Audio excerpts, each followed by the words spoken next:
He was the heavyweight champion, and he served nearly a year in prison, and there are growing voices urging the president to grant Jack Johnson a posthumous presidential pardon. Senator John McCain of Arizona is a champion of Jack Johnson's cause. Senator, why is this cause important to you?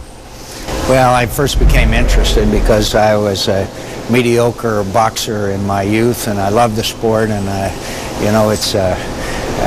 it's both what Damon Runyon said, the red light district of sport, and it's also the sweet science, as Grantland Rice described it. So it's both. But look, as I got more into it and observed Jack Johnson, who was one of the really great fighters in boxing history, and what was done to him, I became more and more, frankly, not only concerned but outraged that it was a gross misjustice inflicted on a man for purely racial reasons. And we ought to, as a nation, even though we can't rectify it, we can certainly pardon the individual because of an injustice that was done to him. Now, there have been several attempts in the last several years to move bills or resolutions through both houses. Where does it stand right now in this Congress? Well, we passed it through both houses of Congress. It's at the president. I understand the president is very busy now, but I'm confident that the president will issue the pardon.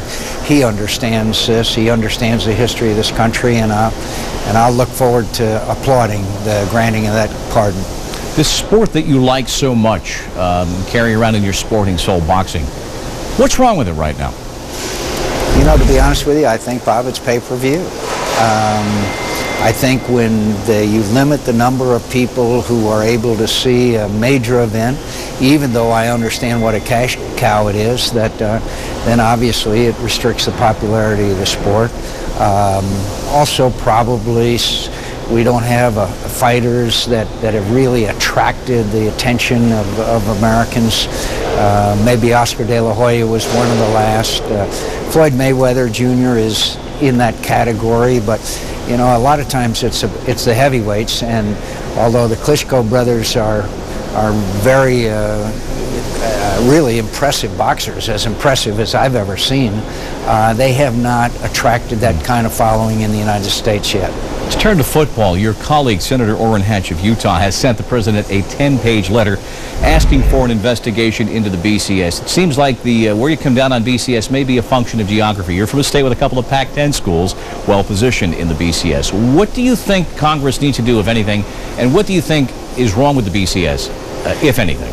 Oh, I think it's wrong in that we should have a more extensive playoff system, but I think we as sports fans ought to continue to gripe and complain and have something to watch on your show, but I don't think Congress ought to get involved. You don't think there should be an investigation or committee hearings? I don't think there's been any wrongdoing, in all due respect, although I share the passion. As soon as Arizona State University or the University of Arizona gets shut out, I'm going to be very angry too. Let's talk about football. I know you're a season ticket holder of the Arizona Cardinals, but more to the point of being on Capitol Hill. DeMaurice Smith, the new head, D. Smith, of the NFL Players Union, is a man of Washington, and he has been seen throughout Capitol Hill making connections, introducing himself to members of Congress. And he's also been outspoken in saying, of course, it could be posturing with the negotiations to come. There's going to be a lockout. My guys are going to get locked out. How do you see Congress at all playing into the scenario of the NFL labor situation for this next lockout/negotiation? I hope we don't have to in any way interfere with a labor management dispute, but it is a fact that the NFL and other professional sports have antitrust exemptions to some degree or another. And so there is, because they asked for this antitrust exemption, then there is an excuse for Congress to be involved. I hope it doesn't happen. I hope that there is an agreement made. We know what the stellar spectator sport in America is today, and it's NFL football in many respects. Now, we hear that antitrust saber rattled on so many occasions, but it's rarely taken out of the scabbard. No.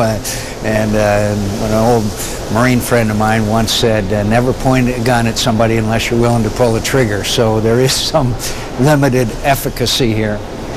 Let's talk about Rush Limbaugh. There's a little bit of philosophical daylight between the radio commentator and yourself, but still, I'd like you to get your thoughts on the 1 week period that saw him go from being a part of Dave Checkett's group, and then the socio-political and just national hue and cry about his participation. At the end of the week, he's out of the group. What do you think about that furor? Well, first of all, let me make it clear, Rush Limbaugh never supported me and, in fact, was very critical of my efforts to secure the nomination of my party. So it's not as if I think I'm speaking objectively. I think it was wrong to exclude him from an ability to engage in the free enterprise system. I think that he had every right to make an investment, and I don't think it was fair to keep him put this kind of pressure on him because of his political views. You've been outspoken and active, in fact, chairing some committees on the topic of steroids. Just yesterday, Mark Cuban, who is the owner of the Dallas Mavericks, said we should use, quote, common sense in using medically supervised steroids for athletes. What do you believe about that statement? Well, I know from the hearings that we had, and I know from very highly qualified medical experts that steroids are incredibly harmful if used in the wrong way. If Mr. Cuban somehow believes that we could segregate that out into a very narrow area, I don't know. But I think the worst thing we can do is to send a signal to young Americans who are would-be professional athletes that somehow the use of steroids would be acceptable. I think that's wrong. I think we know for a fact of the physical harm that it does to young Americans, and I understand their desire to play professional sports, but I would not accept such a thesis.